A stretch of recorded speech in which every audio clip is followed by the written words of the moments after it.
बच्चों आज के इस वीडियो में हम लोग क्लास 10th के केमिस्ट्री का पहला चैप्टर रासायनिक अभिक्रिया एवं समीकरण के बारे में पढ़ने वाले हैं।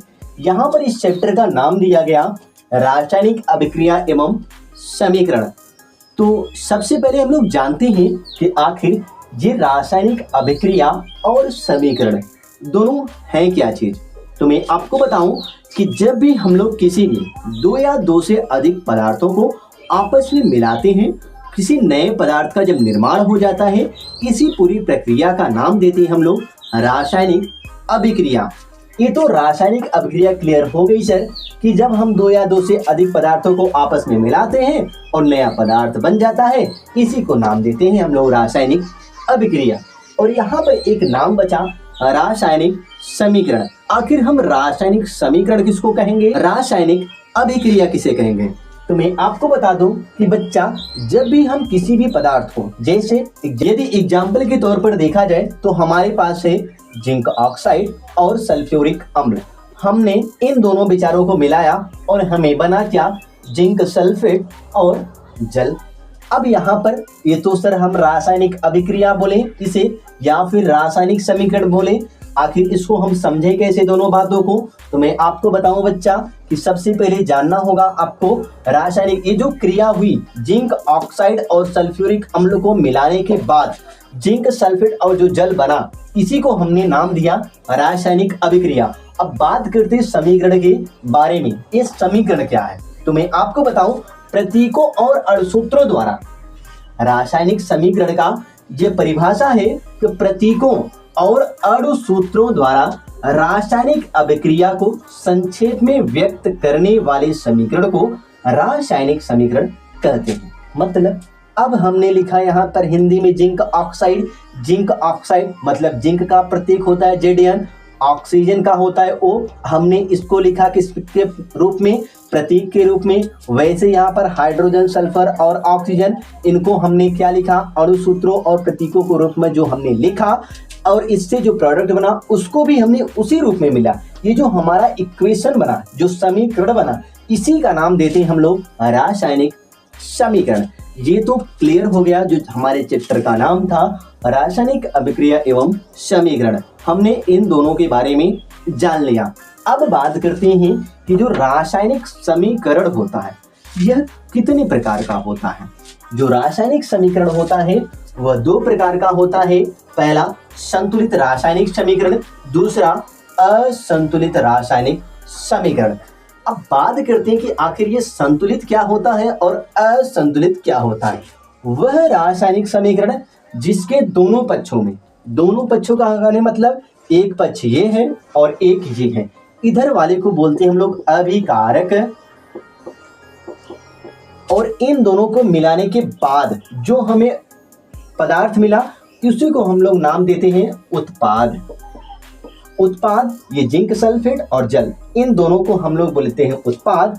और जिंक ऑक्साइड और सल्फ्यूरिक अम्ल इस समीकरण में जो है इसको बोलेंगे हम लोग अभिकारक। हम किस समीकरण को संतुलित बोलेंगे या फिर किसको हम असंतुलित बोलेंगे। सबसे पहले मैं आपको बता दूं कि जो भी ये चीजें, मान लीजिए यही आपके सामने एक इक्वेशन मतलब समीकरण लिखा गया है। अब इसमें से आपको पता करना होगा कि संतुलित है कि असंतुलित। इसमें जो तत्व दिए गए मतलब जिंक है, ऑक्सीजन है, हाइड्रोजन है, सल्फर है, ऑक्सीजन है, जितने इन तत्वों के परमाणुओं की संख्या इधर है, मतलब अभिक्रिया से पहले जितने थे अभिक्रिया के बाद भी उतने होने चाहिए। यदि दोनों तरफ, मतलब आप इधर लेफ्ट हैंड साइड बोल सकते हैं, इधर को राइट हैंड साइड बोल सकते हैं, यदि दोनों तरफ इन तत्वों के परमाणुओं की संख्या यदि बराबर है तो उसको हम लोग बोलेंगे संतुलित रासायनिक समीकरण। यदि दोनों तरफ परमाणुओं की संख्या बराबर नहीं है तो हम उसको नाम देते हैं असंतुलित रासायनिक समीकरण। आपके केमिस्ट्री के इस पहले चैप्टर में सबसे इम्पोर्टेंट बात यही होती है कि हमें एक दे दिया जाता है समीकरण, उसमें बोला जाता है एग्जाम में कि भैया आप इसको संतुलित करके दिखाइए। आप ये बताइए कि संतुलित है कि नहीं है, यदि नहीं है तो आप इसको संतुलित करके बताइए।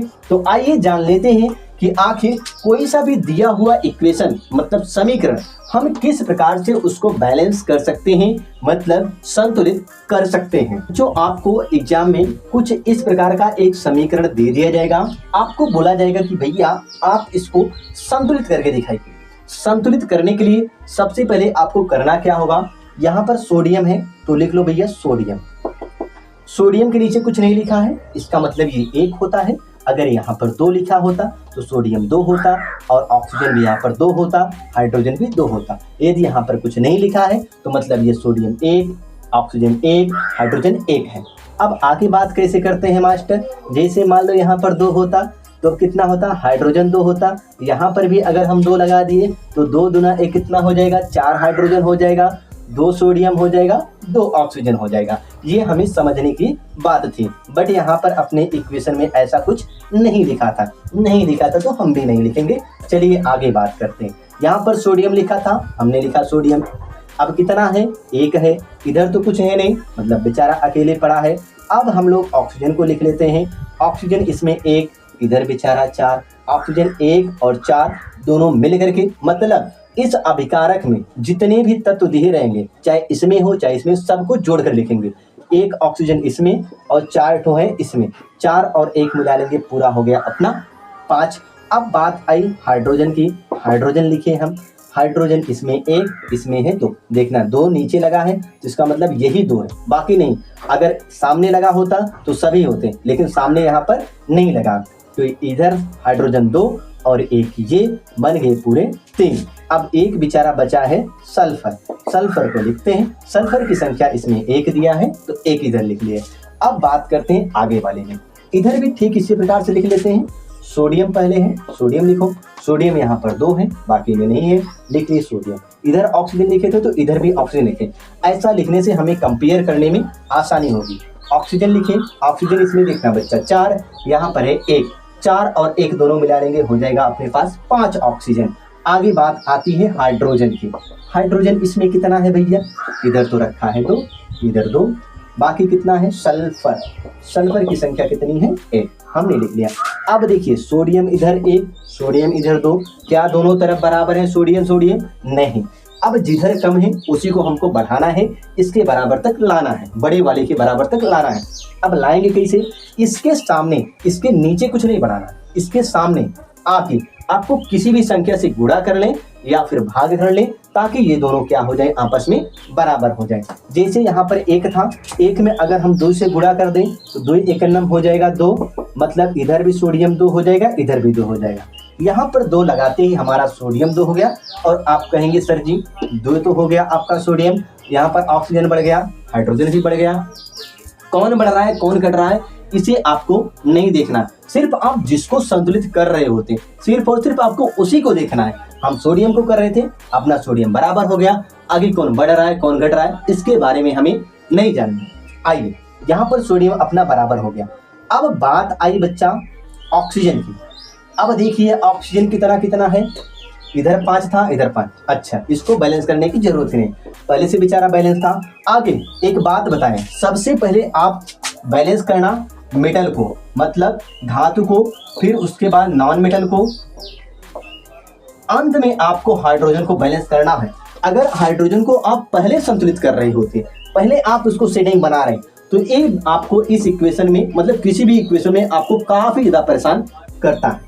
अब देखते हैं, ठीक है मास्टर, हम लोग इस हाइड्रोजन को पहले सिलेक्ट नहीं करेंगे, मतलब इनको पहले हम बैलेंस नहीं करेंगे। ये अपना सल्फर था, इधर भी सल्फर, 1 1 ये दोनों क्या है बराबर है, मतलब सब कुछ संतुलित हो चुका है, सिर्फ बचा हुआ है अपना हाइड्रोजन। अब हमने कुछ न कुछ संख्याओं से गुणा भाग किया है, तो अब देखते हैं कौन सा जो तत्व है हमारा बढ़ा है, कौन सा घटा है। आप यही हाइड्रोजन बचा था, अब हाइड्रोजन को गिन लेते हैं। 2 से यहाँ पर हमने गुणा किया, पहले तो ये बेचारा 1 था, 2 से गुणा किया हमने तो हाइड्रोजन हो गया 2। अब इधर पहले से हाइड्रोजन 2 था तो 2 ये और 2 ये दोनों मिलकर के कितने हो गए 4, मतलब इधर अपना हाइड्रोजन की संख्या 4 दिया गया है। अब इधर बात कर लेते हैं, इधर तो 2 ही है तो 2 ये और इधर है 4, तो हाइड्रोजन दोनों बराबर हुए नहीं।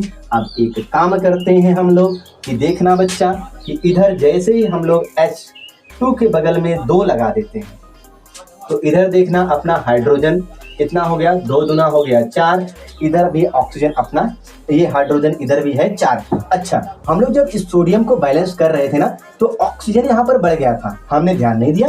ऑक्सीजन को भी देख लेते हैं भैया, गिन लेते हैं कि क्या बराबर है, कि इसको भी बेचारे को बराबर करना पड़ेगा।